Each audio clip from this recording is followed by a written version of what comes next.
कल्पतरुभ्यश्च कृपा सिन्धुभैव च पतितानां पावनेभ्यो वैष्णवेभ्यो नमो नमः।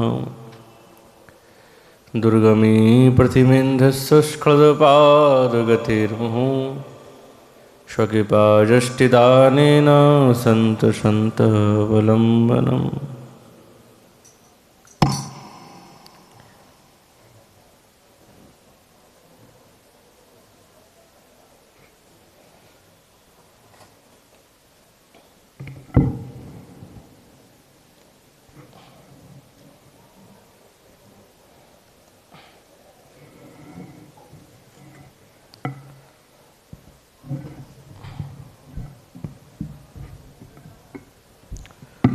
ओम नमो भगवते वासुदेवाय।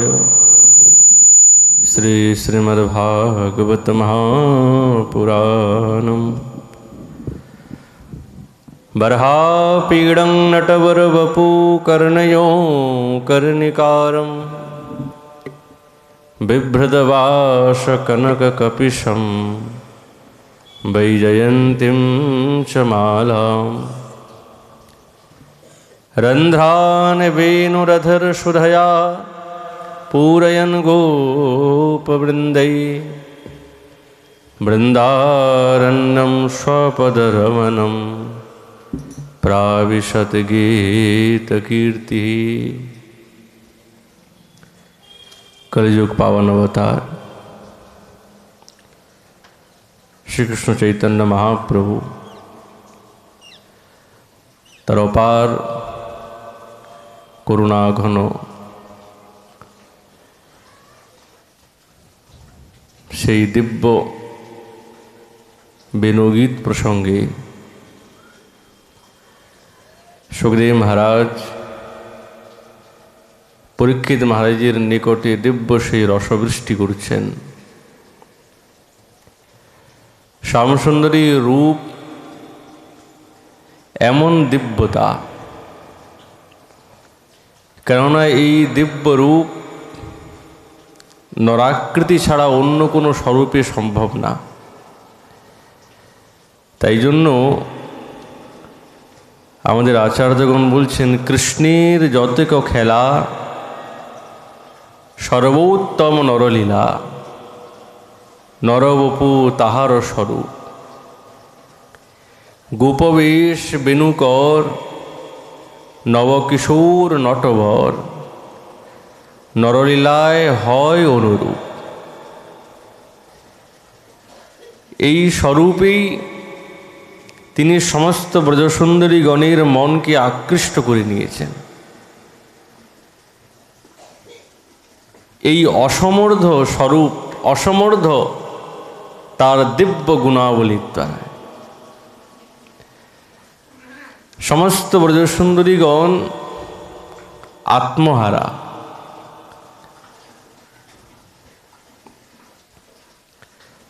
আচার্যচরণ বলছেন, বৃন্দাবনেশ্বরীর সেবা প্রসঙ্গে সমস্ত সখী মঞ্জরীগণ নানা প্রযত্নে নিজেকে সবসময় ব্যস্ত রাখেন। কিভাবে রাধা গোবিন্দের সেবা পরিপাটি করা যেতে পারে। আমাদের শ্রীপাদ সেই মঞ্জরী সাধনার প্রসঙ্গে বলছেন, কে এমন রূপ দেখেছি, সেই রূপের কারণে আমি একবারে অস্থির হয়ে গেছি। আমার মনটা আমার মতন না। রসের ভরে অঙ্গ না ধরে হেলিয়া পড়িছে বায়, অঙ্গ মোড়া দিয়া ত্রিভঙ্গ হইয়া ফিরিয়া ফিরিয়া চায়। রসের ভরে অঙ্গ না ধরে হেলিয়া পড়িল বায়। সেই রসিয়া নাগর হেরিয়া মরিলু, কিসেল বাজিল মোরে। গুরু পরিজন লাগি উচাটন আকুল পরাণ ঝুরে, সেই রসের ভরে অঙ্গনা ধরে হেলিয়া পড়ির বায়। অঙ্গ মোড়া দিয়া ত্রিভঙ্গ হইয়া ফিরিয়া ফিরিয়া চায়। বৃন্দাবনেশ্বরী নিজের অন্তরঙ্গা এবং প্রিয় সখীর কাছে তার মনের কথাটা বর্ণনা করছেন। সেই কদম্বের তরুতলে আমি এমন ত্রিভঙ্গিম ঠামকে দেখেছি, সেই দিব্য রূপ দেখা মাত্রেই আমার সব কিছু চলে গেছে, আর কিছুই ভালো লাগে না। আখির ঠোরে বুক বিদারে ও বড় বিষমবান, কুলবতী সতী পাপিনী যুবতী রাখুক কুলির মান।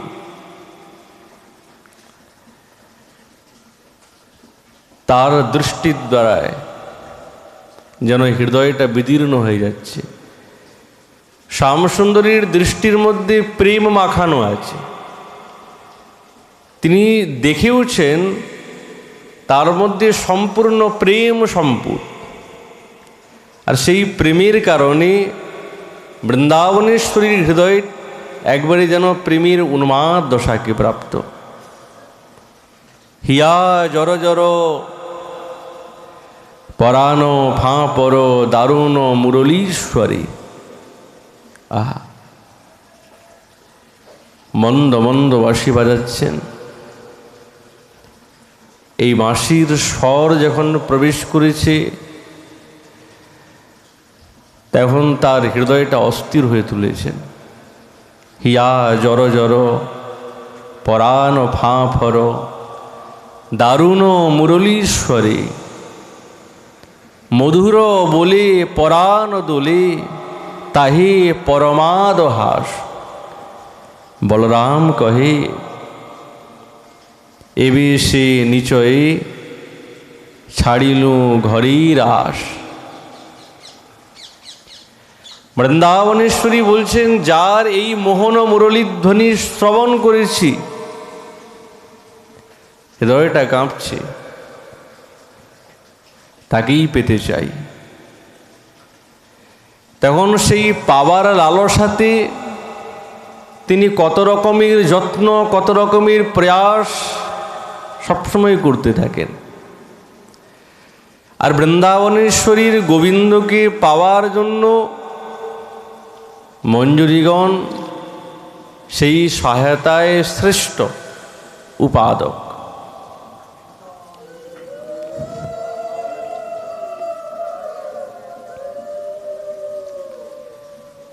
কেননা সবসময় মঞ্জুরিগণ বৃন্দাবনেশ্বরী হৃদয়ে শ্যামসুন্দরের ভাবটাই প্রকাশ করিয়ে তোলেন। এটি হচ্ছেন তার কাজ। কি করলে ঠাকুরানীর হৃদয়ে শ্যামসুন্দরীর সেই দিব্য অঙ্গকান্তি ছবিটা ফুটে যাবে, এই লালসাতে সবসময় প্রযত্নশীলা। শ্রীপাদ শ্রীচরণ মঞ্জুরি ভাবে ভাবাভিত হয়ে ঠাকুরানীর সেবাতে নিযুক্ত হয়েছেন। আর বলছেন, রাই, তোমার সেই সুন্দর বক্ষস্থলে আমি মালা পরিয়ে দেই, যেই মালার মধ্যে নীলমণি বিদ্যমান আছে।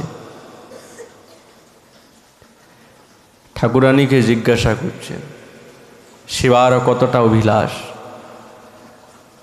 যেহেতু এরা নিত্য সিদ্ধা মঞ্জুরি স্বরূপা, তবু বলছেন, রাই,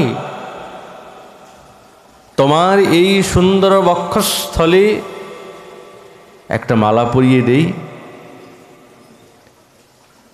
রাই মন্দ মন্দ হেসে বলছেন, কার কাছে সুন্দর, কার কাছে সুন্দর? সঙ্গে সঙ্গে মঞ্জুরি বলছেন, রাই, তুমি জানো না এই সুন্দর সাক্ষাৎ শ্যাম সুন্দরীর কাছে। তাই নাকি? বলছে হ্যাঁ, এমন সুন্দর বুঝি শ্যামসুন্দর আর কোনোদিন দেখেন নাই বা অনুভবও করেন নাই। তোমার সেই দেদীপ্য শ্রী বক্ষস্থল এত সুন্দর, সাক্ষাৎ শ্যামসুন্দর আর অন্য কিছু জানে না। তাই নাকি? বলছে হ্যাঁ, তুমি যখন একটু হেলে দুলে চলো না, তোমার সেই বক্ষস্থলে এই যে মালা, যার মধ্যে পদক আছে, নীলমণি সুন্দর চকচক করছে, ওই তোমার মন্দ মন্দ গতিতে, গজগামিনী হংসগামিনী গতিতে তোমার এই পদকটা যখন দোদুল্যমান হয়, যার মধ্যে মুক্তার দ্বারায় নির্মিত সেই রজ্জুকার এবং মধ্যিখানে বিদ্যমান আছে পদক নীলমণি, ওই গতিটুকু দেখে শ্যামসুন্দর বিস্মিত হয়ে যায়, বাহ, মুগ্ধ হয়ে যায়, কি গতি দেখলাম। তাহলে এত সুন্দর যার গতি, এবং সেই গতির কারণে যার বক্ষস্থলে সেই পদক দোদুল্যমান হচ্ছে, যার মধ্যে নীলমণি আছে, তোমার মাধুর্য অসমূর্ধ, তোমার কণ্ঠে সেই মুক্তমালা দোলে, বারবার দুলছে। রাই, তুমি যখন চলে যাও না, তোমার ওই মন্দ মন্দ গতির ভাব দেখেও বিস্মিত হয়ে যায়। ওই গতিটা, ওই তোমার গমনটাও হচ্ছেন বৃন্দাবনেশ্বরীর গোবিন্দের সেবা, ওইটাও সেবা। কেন? বলছে ওই গতির দ্বারায় গোবিন্দ খুব আনন্দ পান। কেন? এমন গমনশীল শিলা আর তিনি দেখেন নাই। আজ বৃন্দাবনেশ্বরীর ওই মন্দ মন্দ গতিও সাক্ষাৎ গোবিন্দের সেবা এবং সুখের উপাদান। তাহলে কত বড় শ্রেষ্ঠ, কতটাই শ্রেষ্ঠ। তোমার সেই রাস নৃত্যের সময় এই মুক্তামালা যখন দোদুল্যমান হচ্ছে মন্দ মন্দ গতিতে, শ্যামসুন্দর ওই মুক্তামালার দোদুল্যমান দেখিয়ে তার দিব্য মাধুর্য দর্শন করে যেন মনে হয় পাগলের মতন প্রলাপ বকছে। এই সমস্ত কিন্তু মঞ্জুরিগুলো সব দেখেছেন, তবেই তিনি ঠাকুরানীর কাছে বর্ণনা করছেন।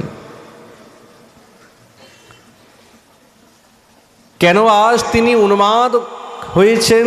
কেননা বৃন্দাবনেশ্বরীর বক্ষস্থল সুন্দর, আর এই পদক যখন দোদুল্যমান হচ্ছে, তার সৌন্দর্য আরও বেশি বেড়ে গেছে, আরও অনেক বেড়ে গেছে। এ কোনো সীমা নাই, এ কোনো সীমা নাই। আমাদের আচার্যচরণ বলছেন, প্রমদ মদন, হ্যাঁ, বৃন্দাবনেশ্বরীর এই বক্ষস্থল হচ্ছেন সাক্ষাৎ শ্যামসুন্দরীর তোষক। কেমন রসময় কথা! এই সাক্ষাৎ বিলাসীর শ্রমে যখন গোবিন্দ অলস প্রাপ্ত হন, শ্রান্ত হয়ে যান, তখন হে ঠাকুরানী, হে রায়, তোমার এই বক্ষস্থল সেই শ্যামসুন্দরীর একমাত্র তোষক, যার মধ্যে প্রচুর কান্ত স্বরূপ বিদ্যমান আছে। আর কেবল তোষক নয়, উত্তম তোষক। আচার্যচরণ বলছেন, প্রমদ মদন যুদ্ধ শ্রান্তিত কান্ত কৃষ্ণ প্রচুর সুখদ বক্ষস্ফার তল্পে স্বপন্তি রাধা। দিব্য লীলাবিলাস ক্রমে যখন গোবিন্দ শান্ত হয়ে গেছেন, বিশ্রামের প্রয়োজন। আর এই অর্থ দ্বার্থবোধক। আর এই জন্যই দ্বার্থবোধক যে যদি শ্যামসুন্দরের অলসের সময়ে বৃন্দাবনেশ্বরীর সেই সুন্দর দিদীপ্যমান বক্ষস্থল উত্তম তোষকরূপে যদি পরিমাপিত করা হচ্ছে, তাহলে রায় সাক্ষাৎ গোবিন্দের বক্ষস্থল তুমিও যখন বিলাসাক্রমে শান্ত হয়ে ফেলো, তোমারও সেই উত্তম তোষক হচ্ছেন গোবিন্দের বক্ষস্থল। পরস্পর পরস্পরের দিব্য প্রেমের উন্মাদনা প্রকাশ পাচ্ছে দিব্য দুইজনের বক্ষস্থলের মাধুর্যের দ্বারা। হে রায়, সেই স্থানে তোমার এই দিব্য পদক বিদ্যমান আছে।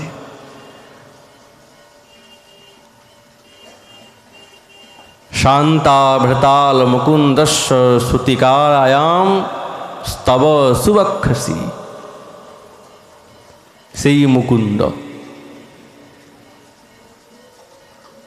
সেই সাক্ষাৎ গোবিন্দ শ্রমে অলসে সাক্ষাৎ মুকুন্দ যখন বৃন্দাবনেশ্বরীর ক্রোড়ে বা বক্ষস্থলে যখন তিনি এসে উপনীত হন, তখন কি মনে হয়?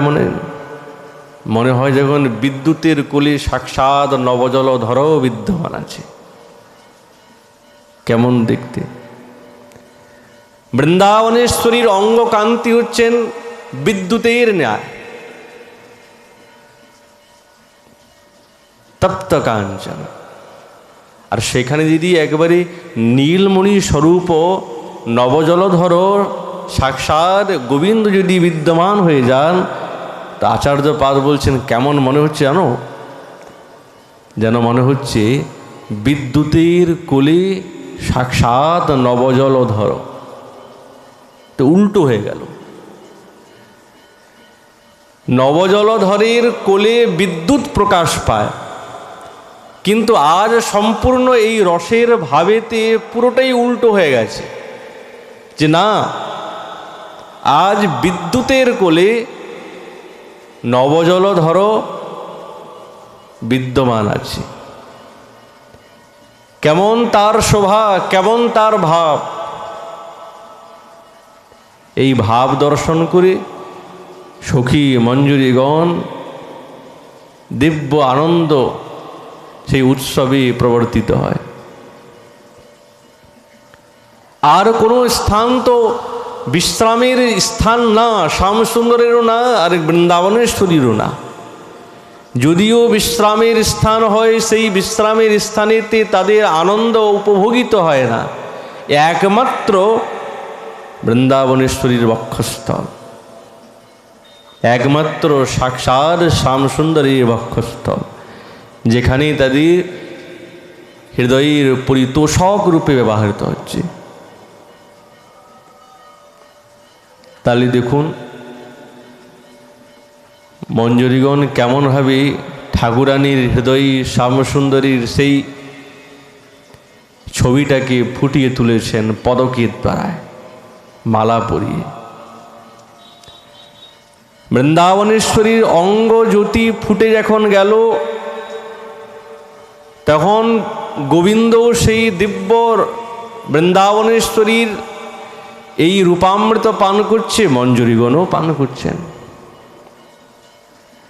মনে মনে ভাবছেন, আমি তো দীনা দাসী, অযোগ্য দাসী, মালা পরিয়েছি।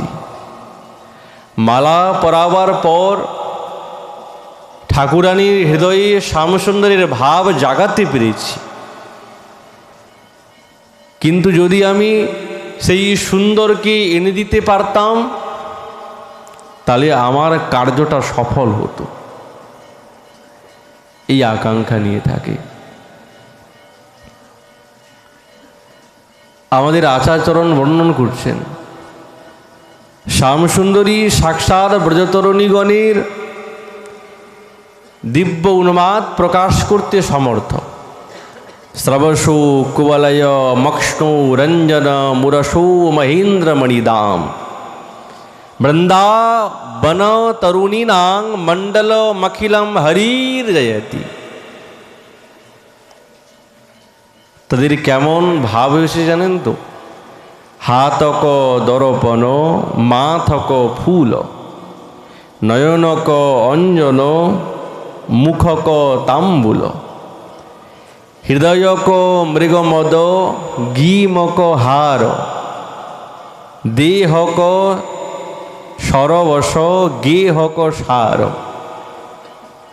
পাখিক পাখ, মীনক পানি, জীবক জীবন, হাম তুহু জানি। যেরকম পাখির পাখা না থাকলে সেই পাখির কি অস্তিত্ব থাকে? থাকে? উড়তে পারবে না। যদি মৎস্যের কাছে জল না থাকে তাহলে মাছ কি বাঁচবে? সেই রকম ব্রজসুন্দরীগণের জীবনী হচ্ছেন সাক্ষাৎ শ্যামসুন্দর। তারা আর কিছু জানেন না। তুহু কৈসে মাধব কহ তুহু মোয়, বিদ্যাপতি কহ দুহু দুহা হয়ে।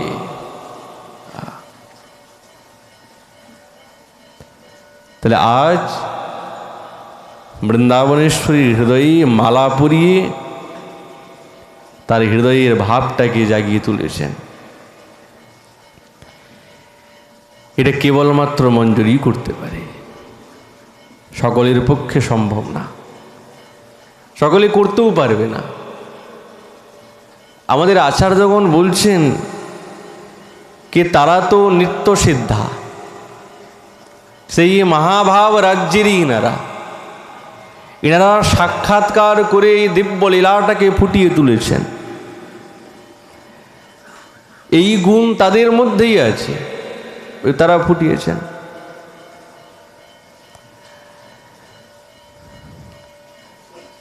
আমাদের আচার্যচরণ বলছেন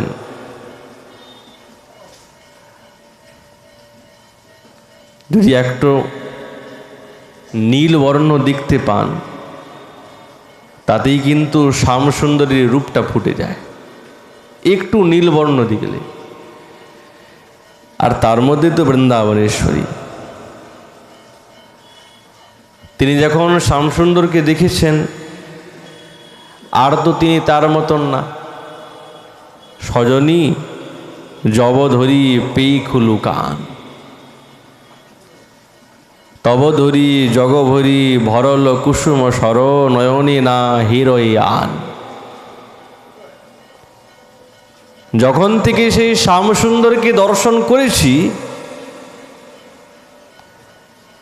মনে আর কিছু ভালো লাগে না।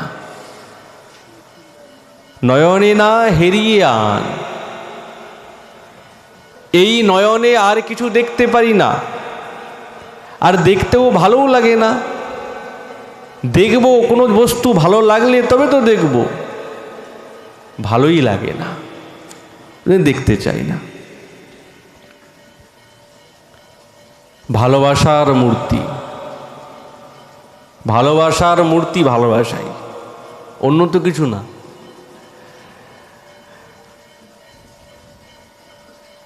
যখন বৃন্দাবনেশ্বরী তার বিরহেতে আকুল হয়ে যান না, খুব আকুল হয়ে গেছেন বিরহেতে, দেখেছেন তাকে পেতে চান, খুব বিরহ হৃদয়, আর থাকা যাচ্ছে না। তখন নিবৃত নিকুঞ্জে তিনি এসে আজ তিনি কি করেছেন? তিনি সেই মৃগমদ চন্দন দিয়ে গোবিন্দের দিব্য অঙ্গকে অঙ্কন করেছেন, এই মূর্তিটাকে।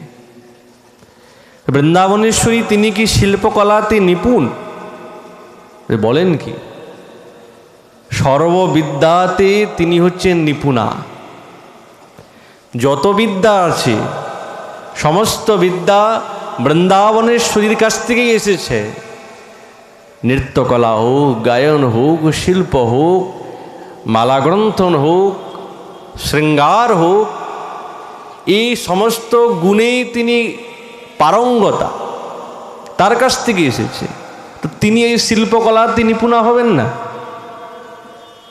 কেউ মৃগমদ চন্দন দিয়ে কি গোবিন্দের দিব্য অঙ্গকান্তি আঁকতে পারে?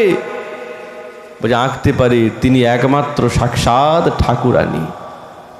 একে ফেলেছে বিরহ হৃদয়ে, শ্যামসুন্দরকে পেতে চায়। সজনী জবধরি পেখিলু কান, তবধরি জগভরি,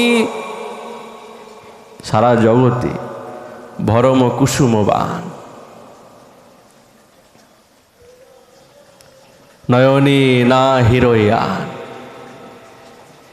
এই নয়নে আর কিছু দেখি না, কেবল শ্যামসুন্দরকে দেখি। তাই জন্য আজ তিনি মৃগমদ চন্দন দিয়ে নিভৃত নিকুঞ্জে এঁকে ফেলেছেন শ্যামসুন্দরীর মূর্তি।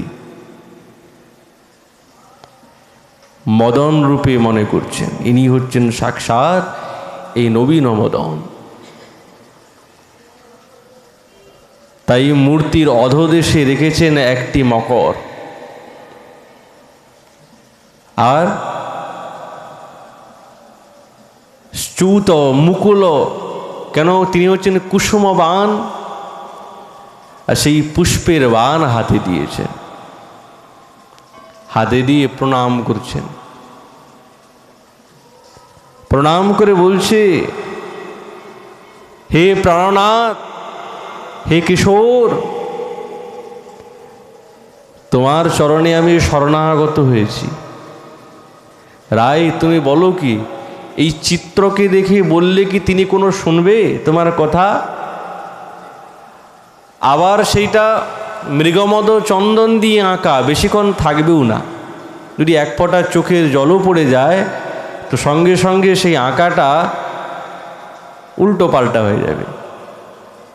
যদি চোখেরও জল পড়ে যায় তো সেই মৃগমদ চন্দন দিয়ে যে এঁকেছ তুমি, ওটা তো তোমার মতন তদ্রূপ থাকবে না, অন্যরকম হয়ে যাবে।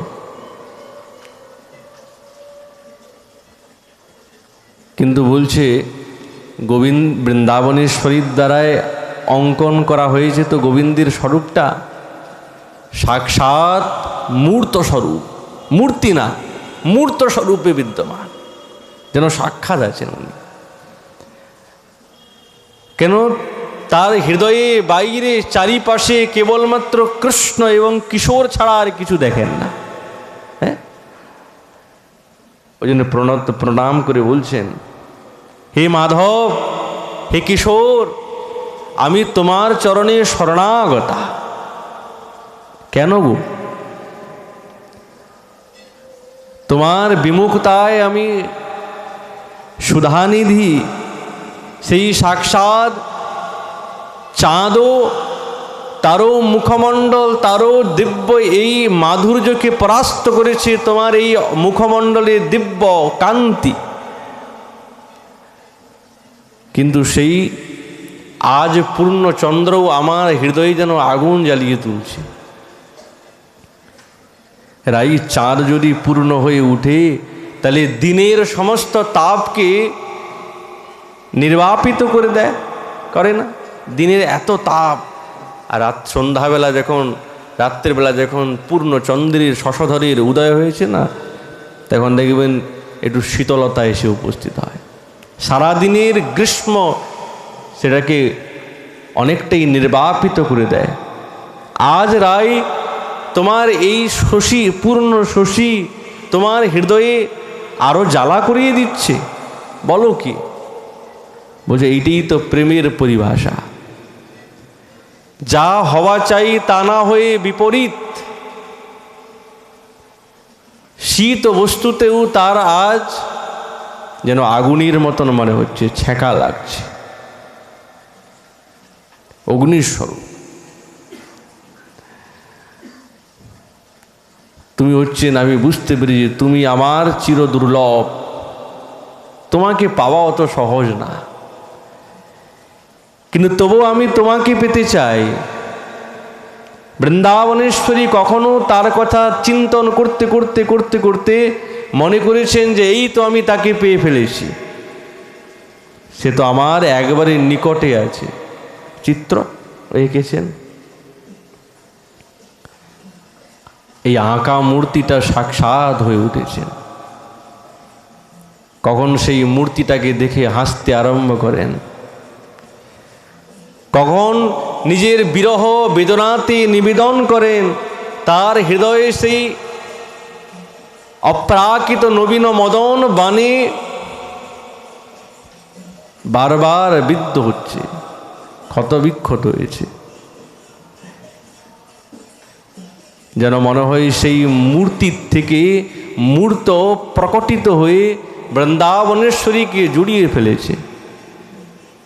তুমি তো আমার নিকটেই আছো। কখন বা সেই মূর্তির থেকে দূরে চলে যান, মনে মনে ভাবেন এ তো মূর্ত, বিষণ্ণ হয়ে যায়, কাঁদতে থাকেন। সেই নীল আভার ভিতরে শ্যামসুন্দরীর ভাব জেগে আছে। শৃঙ্গার করেছেন, শৃঙ্গার। এই বৃন্দাবনেশ্বরীর কেমন দিব্য ভাব! এ কি কোনো সাধারণ? সাধারণ নয় মহারাজ। কারা আস্বাদন করছেন? মঞ্জুরিগণ আস্বাদন করছেন।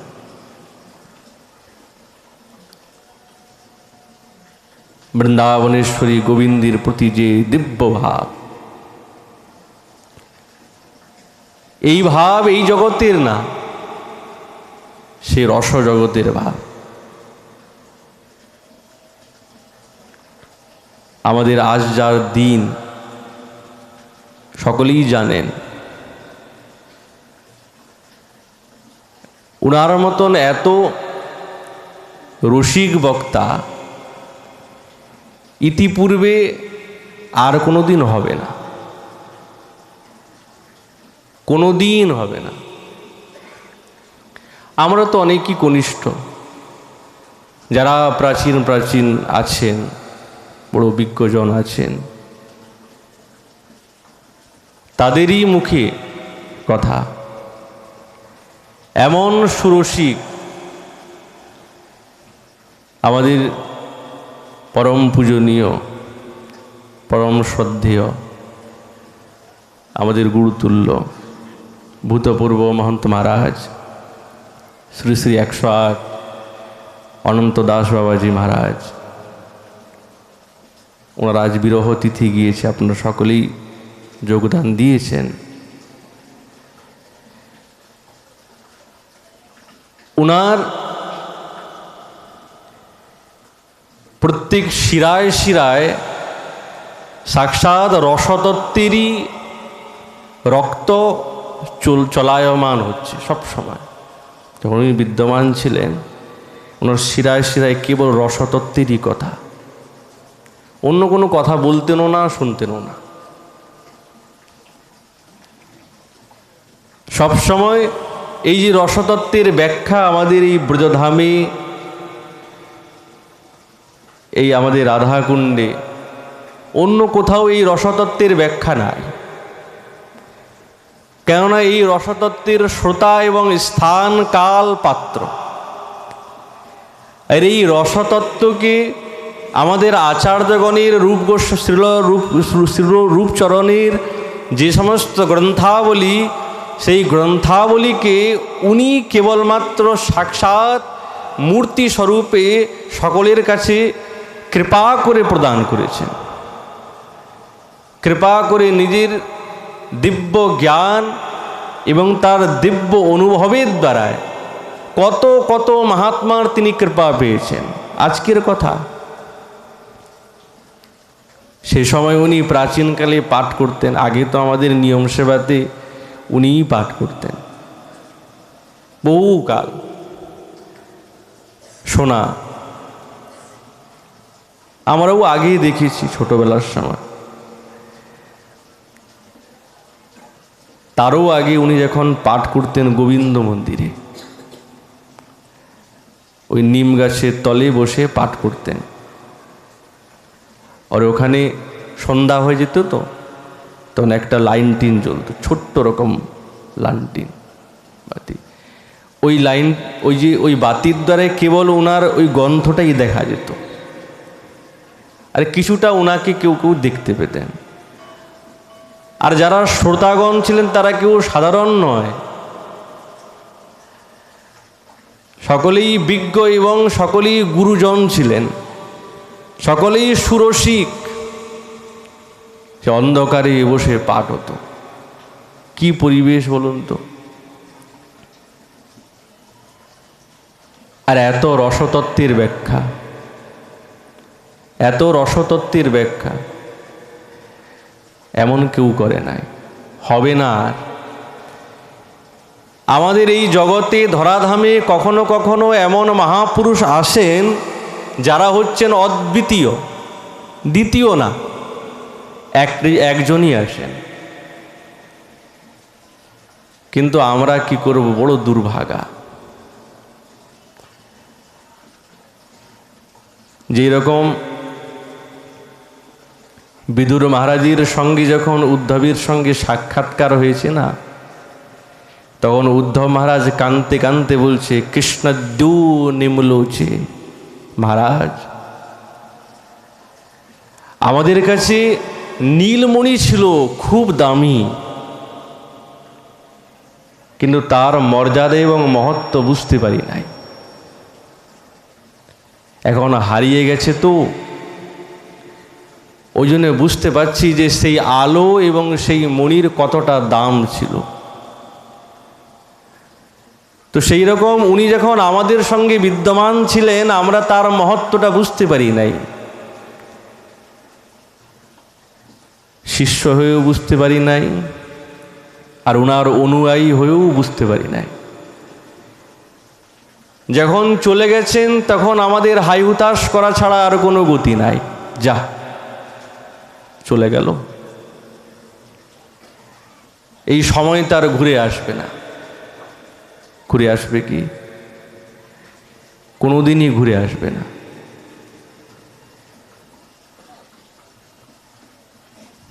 উনি কোনোদিন কাউকে শিক্ষা দিতেন না, উনি যা বলতেন প্রবচনে বলতেন, নিজের আচরণের দ্বারা শিক্ষা সকলকে দিয়ে ফেলতেন।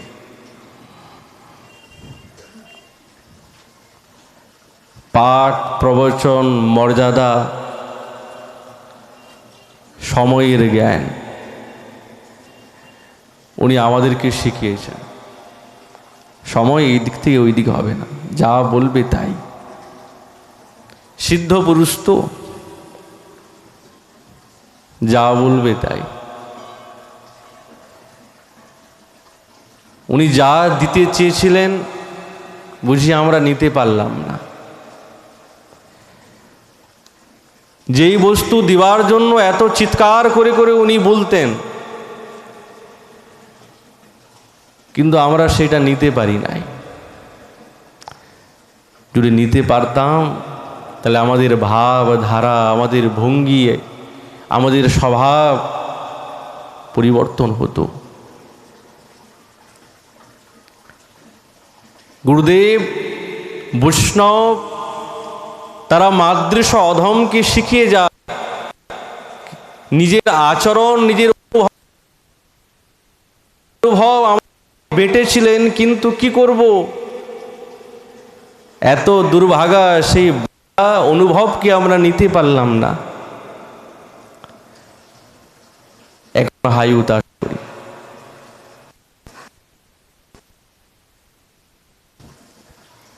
কিছু কিছু কথা বলতেন, সেই কথার পরিমাপ মাপার মতন ক্ষমতা কারো নাই। এত অসীম, এত সীমাবদ্ধ কথা বলতেন। সবসময় রসচর্চা নিয়ে থাকতেন। আর দেখুন, যিনি রসিক হন না, রসিকা ভবু ভাবিকা, সে রসের সময়ই তিনি কিন্তু সে রাধা গোবিন্দের নিকুঞ্জ সেবাতে প্রবেশ করেছেন। যান নাই, কোথাও যায় না। এটা আমাদের দুর্ভাগা। আমাদের চোখ কি এমন অপ্রাকৃত স্বরূপকে দেখতে পারে? আমাদের এই স্বরূপ দেখতে পারে না। এমন সাধু মহাত্মা গুরু বৈষ্ণবগণ আমাদের এই চোখের এই পর্দার আড়ালে দাঁড়িয়ে থাকে। তারা তো সেবাতে নিযুক্ত হয়েছে, আমরা দেখতে পাচ্ছি না। এ তো আমাদের বিশেষ উল্লাস। তিনি আমাদেরকে কৃপার দ্বারায় ওই সেবাতে টেনে নিয়ে যাবেন। উনি যা আমাদেরকে উপদেশ করেছেন এবং যা বলতে চেয়েছেন সেই বলার অনুরূপে যদি আমরা চলি, কৃপা আমাদের অবশ্যই হবে। শ্রী গুরু করুণা সিন্ধু দীনবন্ধু তুয়া চরণারবিন্দ, ভজিতে নারিনু পাপেতে মজিনু মুই ছাড় মতিমন্দ। শ্রী গুরু করুণা সিন্ধু দীনবন্ধু তুয়া চরণারবিন্দ। ত্রিতাপে তাপিত মোর মন, নখ বিদু হৃদয়ে উদয় করিয়া তাপ কর বিনাশন। গুরুদেব, হরি নামেতে রুচি জনমাইয়া বাস দেহ ব্রজভূমে। শ্রী গুরু করুণা সিন্ধু দীনবন্ধু তুয়া চরণারবিন্দে। রাধা কৃষ্ণ লীলা হৃদয়ে স্ফুরাও এই মাগো শ্রীচরণে। এই অতি দুর্লভ হয়তো সুলভ যদি তোমার করুণা হয়। শ্রী গুরু করুণা সিন্ধু দীনবন্ধু তুয়া চরণারবিন্দে। তুয়া কৃপা বিনে নামিলে কখনে, মহাজনেই তো এই কথা কয়। এই কৃষ্ণদাসের গতি নহি আর তব পাদাম বুঝবিনে। জীবনে মরণে শয়নে স্বপনে সে চরণ রহু মোর মনে। শ্রী গুরু করুণা সিন্ধু দীনবন্ধু তুয়া চরণারবিন্দে। তুমি যদি কৃপা করো তাহলে সম্ভব হতে পারে উনি যা দিতে চেয়েছিলেন সেটা আমরা নিতে পারি। আর ওই নেবাটাই হবে সেবার দ্বারা। কিন্তু বর্তমান আমাদের কাঁদা ছাড়া তার কোনো গতি নাই। যে আনিল প্রেমধন করুণা প্রচুর, হেন প্রভু কোথা গেলা আচার্য ঠাকুর। কাহা মোর স্বরূপ রূপ, কাহা সনাতন, কাহা দাস রঘুনাথ পতিত পাবন। যে আনিল প্রেমধন করুণা প্রচুর, অনেক করুণা করেছেন। কাহা মোর ভট্ট যুগ, কাহা কবিরাজ, এককালে কোথায় গেলা গোরা নটরাজ। আমাদের ওই সময়ে এমন একটা অকাল পড়েছিল, এমন অকাল আমাদের জীবনে কোনোদিন পড়ে নাই। একই সময়ে সমস্ত এই বৃন্দাবনের মহাত্মাগণ এক দলে বেঁধে চলে গেলেন, যেন মনে হচ্ছে মৃত্যুর মতন। তুমি যাবে, চলো, তোমার পিছনে পিছনে আমিও আসছি। কিন্তু আমরা তো অন্ধকারে রয়ে গেলাম, নিলাম না। যা দিতে চেয়েছিলাম সেটা নিতে না পেরে আমরা অন্যটা নিয়ে বসেছি।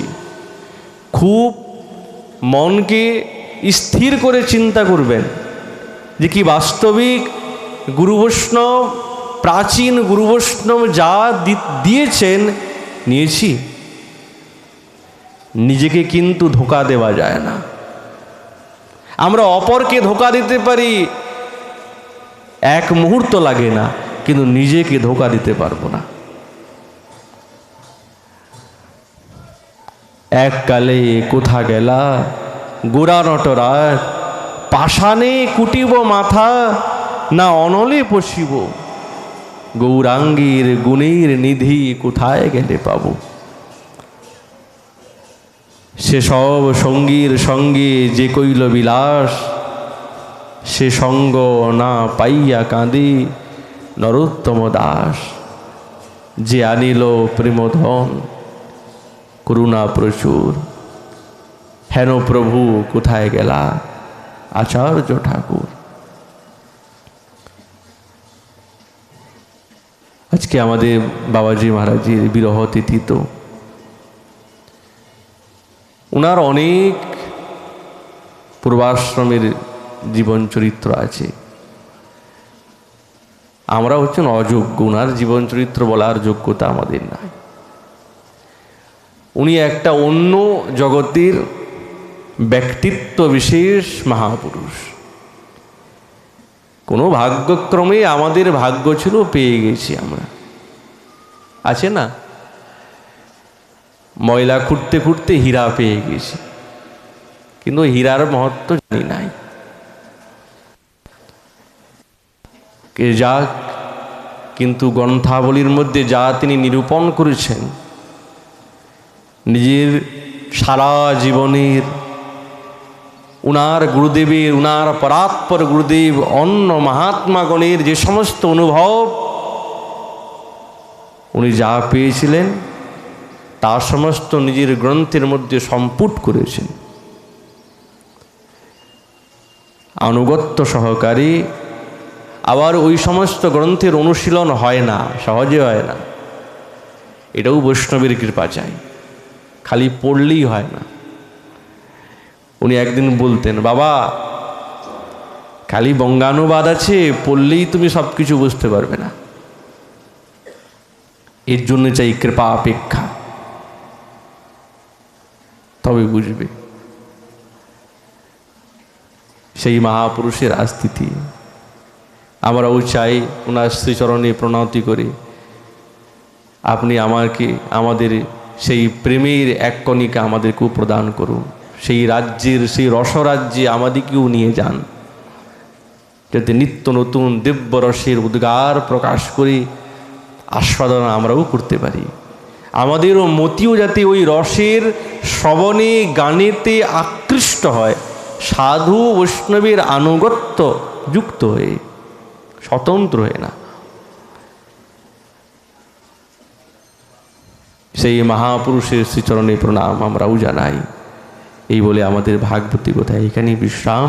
মহাপুরুষ কৃপা হলে আমাদের সেই বেণুগীত প্রসঙ্গে আবার এই বিষয়ে আলোচনা হবে। তাই